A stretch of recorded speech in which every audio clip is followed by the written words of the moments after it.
천사의 섬 신안 앞바다의 무인도.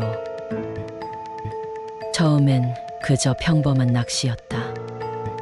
하지만 밤이 되자 무언가가 우리를 지켜보고 있었다. 그리고 소리가 들리기 시작했다. 과연 그들은 이 섬에서 살아나올 수 있을까? 구클도의 아이들. 정우와 석훈은 평소 바다 낚시를 함께 즐기는 친구였다. 둘은 새로운 낚시터를 찾아 인터넷을 뒤지다가 구클도라는 무인도를 알게 되었다. 한때 유명한 낚시 포인트였지만 요즘은 찾는 사람이 거의 없는 곳이라고 했다. 여기 어떠냐? 구클도 예전에 대물농어랑 우럭이 잘 나왔다던데. 구클도? 이름은 처음 들어보네. 근데 요즘은 사람들이 잘 안 가는 것 같은데? 그러니까 더 좋지. 낚시꾼들이 거의 없는 곳은 고기들이 순진해서 좋아. 방해받을 일도 없고. 둘은 구클도로 가기로 의기투합을 했다. 구클도는 신안군에 위치한 작은 무인도로 한때 낚시꾼들 사이에서 인기가 많았던 곳이었다. 하지만 몇 년 전부터 인터넷상으로 기이한 소문이 돌기 시작했다. 구클도에서 낚시하던 사람들이 이상한 걸 봤다. 밤이 되면 정체불명의 소리가 들린다. 어두운 밤에 아이들이 웃는 소리를 들었다는 사람이 있다. 사람들은 처음엔 장난이려니 했지만 비슷한 이야기가 계속해서 전해지면서 구클도는 점점 낚시꾼들에게 외면받는 곳이 되었다. 정우와 석훈은 그런 소문을 대수롭지 않게 여겼다. 야, 그런 이야기 다 헛소문이야. 그런 거 신경 쓰면 어디서 낚시하냐? 맞아. 어차피 우리는 하룻밤만 묵고 올 거잖아. 오히려 남들이 안 가니까 우리가 독점해서 낚시할 수 있겠네. 두 사람은 구클도로 떠날 준비를 했다. 며칠 후 둘은 구클도로 가기 위해 신안군 송공항에 도착했다. 구클도는 정기 운항하는 배가 없는 곳이었다. 무인도이기 때문에 개인적으로 배를 빌려야 했다. 항구에는 조용한 분위기가 감돌고 있었고 몇몇 어부들이 배를 손질하고 있었다. 두 사람은 항구에서 배편을 알아보며 어선 주인들에게 물어봤다. 저기요, 혹시 구클도로 가는 배를 구할 수 있을까요? 그러나 사람들은 난색을 보였다. 거길 왜 가려고요? 다른 곳으로 가는 게 어때요? 차라리 위쪽에 있는 가거도가 좋아요. 그러던 중 한 노인 박할배가 그들의 이야기를 듣고 다가왔다. 구클도로 가려는 거야? 네, 거기서 낚시 좀 해보려고요. 할배는 담배를 한 모금 피우더니 한숨을 쉬며 말했다. 차라리 다른 데로 가. 거긴 밤에 조용하지 않다오. 무슨 뜻이에요? 무인도가 왜 밤에 조용하지 않지요? 할배는 고개를 저으며 말을 아꼈다. 그냥 안 가는 게 좋아. 그 섬. 밤 되면 이상한 일 많아. 하지만 정우와 석훈은 이미 마음을 정한 상태였다. 괜찮아요. 그냥 하룻밤 낚시하고 올 건데요. 할배는 잠시 고민하다가 마지못해 대답했다. 좋아. 내가 데려다 줄 테니까 낚시하다가 이상한 소리 들리면 텐트에 들어가서 절대로 밖을 내다보지 말어. 빨리 대물을 낚고 싶어 안달이 난 두 친구는 할배의 말을 새겨듣지 않았다. 배를 타고 가는 동안 할배는 다시 한번 경고했다. 혹시라도 밤에 이상한 소리가 들리거나 무언가 나타나거든 절대로 불을 끄지 마. 손전등이든 랜턴이든 계속 켜둬. 불이 꺼지면 좋지 않은 일이 생길 거야. 할배는 왕복 비용 9만 원을 받고 구클도로 배를 몰았다. 내일 점심때쯤 데리러 올 테니 그때 꼭 여기서 기다려. 두 사람은 그러겠다고 답했다. 섬에 도착하자 구클도는 예상보다 더 조용하고 으스스한 분위기를 풍겼다. 바람이 세차게 불었고 낡은 선착장에는 오래된 흔적들만 남아 있었다. 그러나 걱정도 잠시. 둘은 바로 낚시를 시작했다. 야, 여기 진짜 장난 아니다. 입질 엄청난데? 완전 대박이야. 둘은 50cm 이상급의 농어를 연이어 낚아내면서 즐거워했다. 시간이 흘러 깊은 밤이 되었다. 밤 11시쯤 되었을까? 바람 소리에 섞여 어렴풋이 아이들의 웃음소리 같은 것이 들려왔다. 희웅아, 들었어? 뭐? 아이들 웃는 소리 같은 거. 아니, 못 들었는데? 설마 무인도에 애들이 있을 리가 없잖아. 잠시 정적이 흘렀다. 둘은 바람 소리를 잘못 들은 것으로 생각했다. 밤하늘은 구름에 덮여 달빛조차 희미했다. 정우와 석훈은 랜턴을 켜둔 채 낚시를 이어갔다.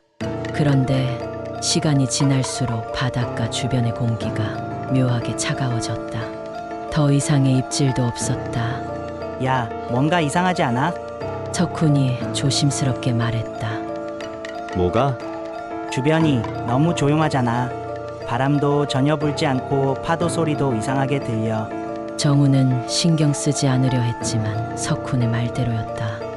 바닷물은 여전히 출렁였지만 그 흐름이 부자연스럽게 느껴졌다.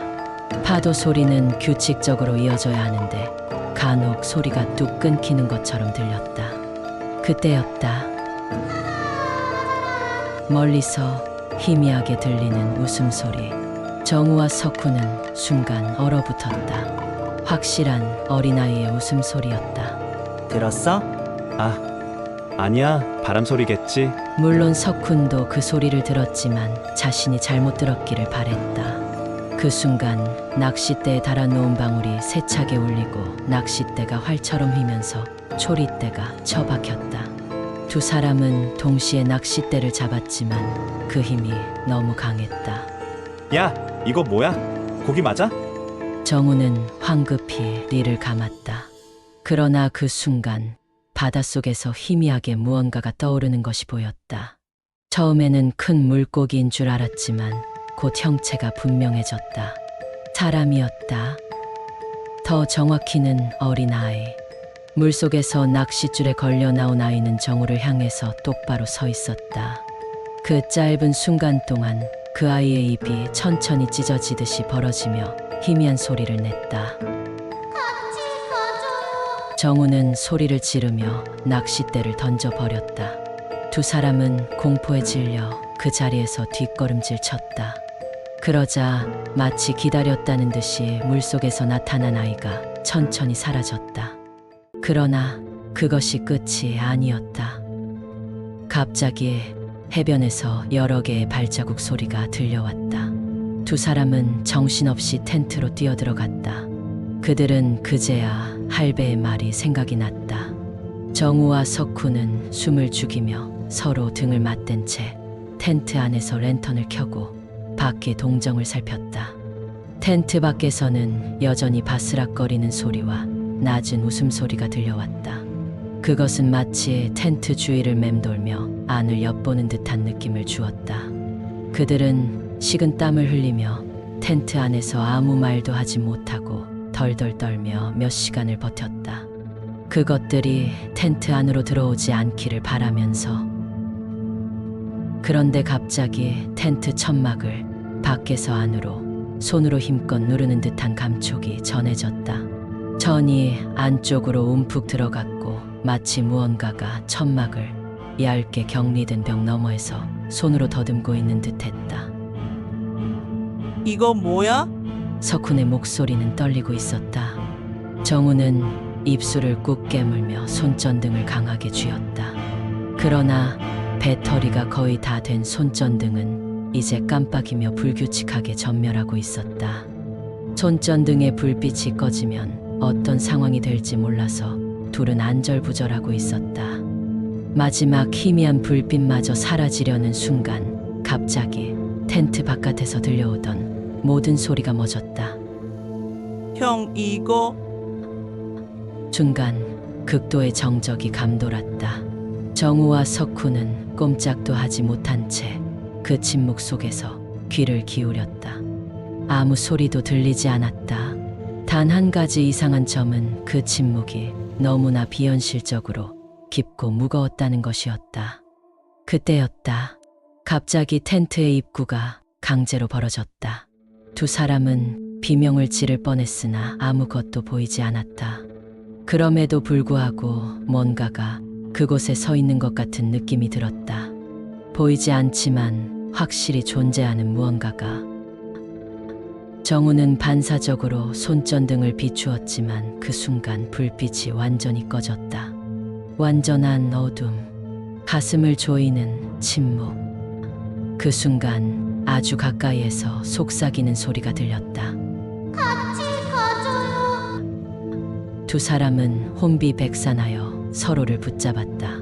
도망쳐야 한다는 본능이 머릿속을 가득 채웠지만 몸이 굳어져 움직일 수 없었다. 마치 무언가가 그들을 붙잡고 있는 것처럼. 그때 첫 번째 새벽빛이 수평선 너머에서 스며들었다. 동이 트고 있는 것이다.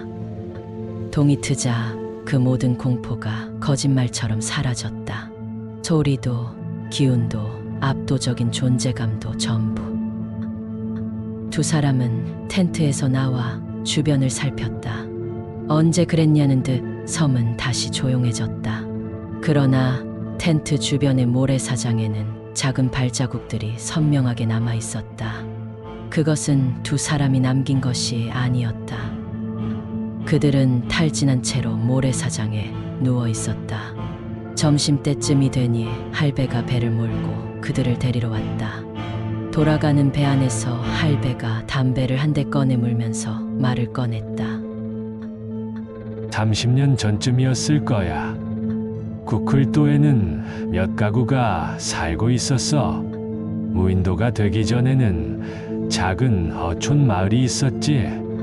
그때 마을 사람들 사이에서 이상한 일들이 벌어졌어. 정우와 석훈은 긴장된 얼굴로 할배의 이야기에 집중했다. 밤만 되면 아이들이 하나씩 사라졌어. 아이를 잃은 부모들이 밤새 찾아다녔지만 그 애들은 끝내 돌아오지 않았지. 처음에는 바다에 빠진 줄 알았지만 물가에도 흔적이 없었어. 할배는 바다 위로 시선을 던지며 계속 말했다. 그러던 어느 날 실종된 아이들 중 하나가 다시 돌아왔어. 그 아이는 뭔가 이상했지. 말도 없이 멍하니 서 있다가 애 엄마가 다가가서 흔들어 깨우려 하자 갑자기 말을 했어. 할배는 두 사람을 번갈아 보며 낮게 중얼거렸다. 같이 가줘요. 두 사람의 등골이 서늘해졌다. 그 말은 어젯밤 그들이 들었던 말이었으니까. 그런데 그 애의 눈이 온통 새까맸어. 흰자가 없었어. 애의 엄마가 기겁하며 소리를 지르자 그 아이는 그냥 미소를 지으며 사라졌지. 사람들은 겁에 질렸고 남은 가족들은 더 이상 이 섬에서 살 수 없다고 결심했어. 할배는 담배를 깊게 들이마셨다. 그래서 마을 사람들이 배를 타고 탈출하려 했지. 그런데 마지막으로 떠나기 전날 밤 실종됐던 아이들이 해변가에 줄지어 서 있었다고 해. 전부 같은 새까만 눈을 하고 말이야.